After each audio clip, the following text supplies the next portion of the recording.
Allow the Wonder of the Future, Part 2. It's good advice not to compromise what we cannot ultimately bring to term, unless, of course, that a project is meticulously and carefully planned with a reasonable goal. We can be elected and promise to stay in office, but there are rulers who had to leave their places because they failed the mandate they had proposed. They resigned. Declaring a promise supposes that we hold it. And there have been tyrants who held at all costs their promise till the end of their reign. There are some of these people in the Bible. There are still some today, and we call them dictators. A herald cried out, "Nations and peoples of every language, when you hear the sound of the trumpet, flute, lyre, harp, psaltery, bagpipe, and all the other musical instruments, you are ordered to fall down and worship the golden statue which King Nebuchadnezzar has set up.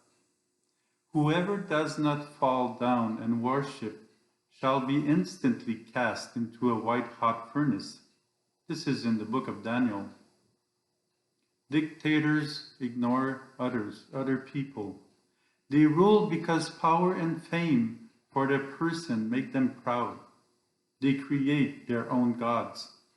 Their people will be submitted and they will stumble, fall, and worship, in this case, a golden image. Nebuchadnezzar thinks he's above God and above humans.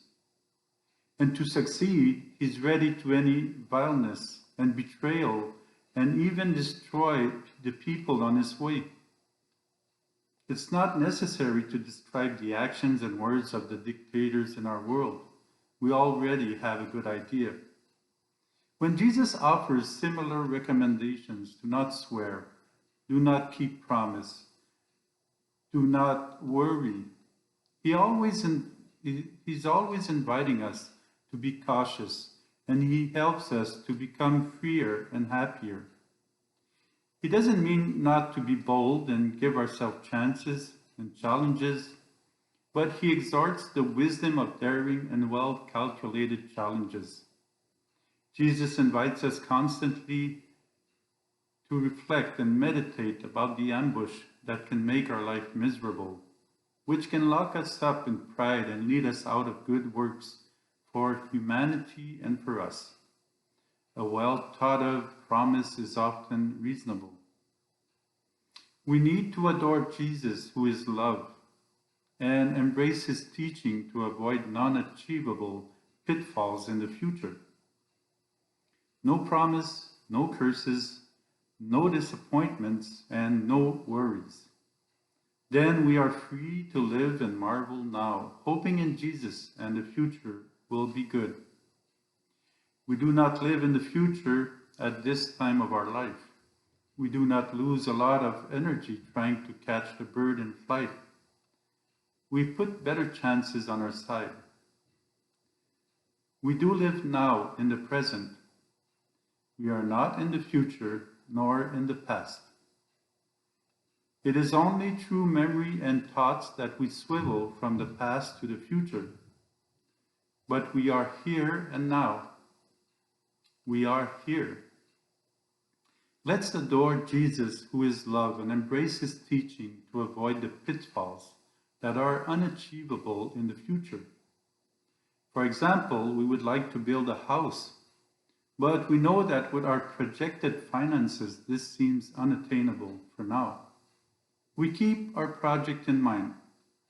For a successful home purchase, it's not necessary to dig in, plunge, and crumble under a debt we can never repay.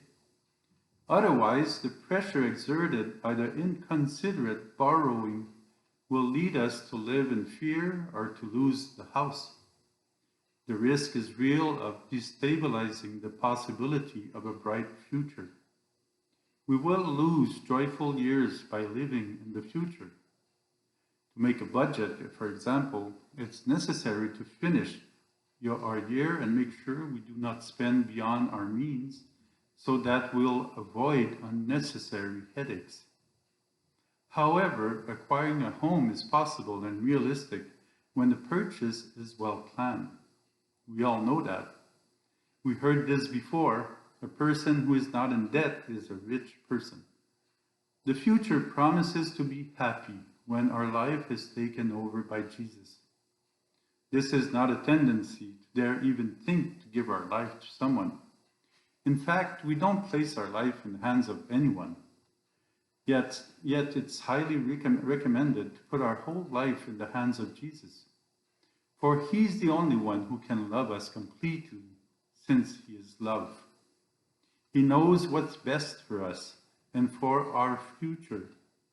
And if we are subtly attentive, we will discover that Jesus leads us towards a better future. The only risk on putting our life in Jesus' hands is losing patience. We then have the choice of losing patience and manage our future by ourselves, or develop patience with Jesus and become successful. It's usual to hear a person who is living the faith say, I lack patience. And we ask, have you asked Jesus to increase your patience? And that person replies, yes, and it seems to fritter rather than increase. And we say to him, Jesus has listened to you. Jesus allows you to practice your patience in order to increase it. So we need practice for more patience. Succeeding in the future is not realized with money or lack of money, but with small achievements every day. To write a book, for example, it's much easier to write an hour a day than to spend weeks without sleep for fear of not succeeding. Moreover, fatigue slows the writer. At the moment of the last word lying on the final page, the result will be the same. It's most likely that the time it'll take will be equal in both cases. However, our health will be better, since we will have slept better with a well-planned writing process. Jesus invites us not to worry, not to swear, not to promise, not to be lost in the anguish of the unknown related to the future. With him, every day is already a blessing. It's not necessary to be too quick to be successful, but we just need to be wise and well-ordered. Let's evaluate if we lose energy and if we gain fatigue by heavy burdens that we place on our shoulders, and that everything calculated will more likely not be a success on all levels of our life. The best plans of our life are keeping the physical, psychological, and moral, among others, in good health. May we ask Jesus to help us give him the future as it will be. May we ask him to increase our patience. And after asking, if we find that we have less patience, we know that he cares for us and he leads us wisely. When our life is in God's hands, we belong to him. In Isaiah's book, God says, will the axe boast against him who hews with it? Will the saw exalt itself above him who wields it? As if a rod could sway him who lifts it, or a staff him who is not wood. We are created for the glory of God and to enter one day into his kingdom. Does our body and life belong to us? Very often we have the misconception that the body belongs to us, and it's a reason to do anything we please, away from God's will. We often have little sympathy for our body. People do the opposite of what God wants, and they destroy other people. They destroy themselves, and most possibly, they destroy their bodies. Consciously or unconsciously, they leave God and take charge of their lives, and sometimes the lives of others. Maybe they are too confident about their future. As soon as it starts to become difficult in our life, let's verify that we are not walking away from God. And if all goes well, we can ask ourselves the question whether we seized our existence in hand without reference to God, as the axe can't accomplish anything alone, we can't act alone. Let's place our life and every life in God's hands.